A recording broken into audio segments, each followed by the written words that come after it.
தமிழகத்துல பெண்களுக்கு எதிரான குற்ற சம்பவங்கள்லாம் அதிகரிச்சுட்டு எப்படி இருக்கு? டெய்லியும் கற்பழிப்பு, டெய்லியும் கொலை கொள்ளை, டெய்லியும் காலேஜ் படிக்கிற பசங்களையும் அதில் பண்ண தீனு போய் சாவடிச்சு போட்டு தோட்டலையும் துறப்புலையும் போட்டுக்கிறாங்க. போலீஸ் கண்டுபிடிச்சி எல்லாத்தையும் பண்ணி இது பண்றாங்க. அந்த குடும்பம் பாதிக்க பண்ணுது.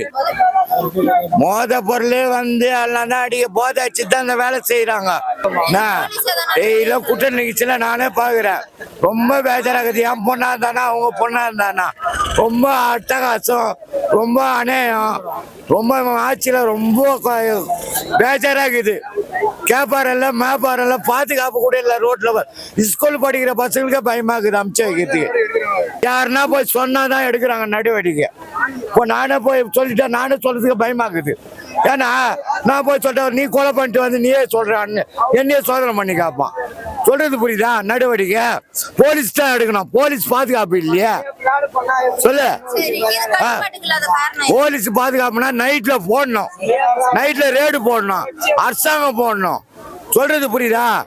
நைட்ல ரொம்ப வேதனையாகுது. என் பொண்ணா இருந்தானா அவங்க பொண்ணா இருந்தானாமா நீயும் ஒரு பொண்ணு, நானும் ஒரு தழுப்பேன். அது யார் பாதுகாப்புனா போலீஸ் தான் கொடுக்கணும், இல்ல ஒரு முதலமைச்சர் கொடுக்கணும்.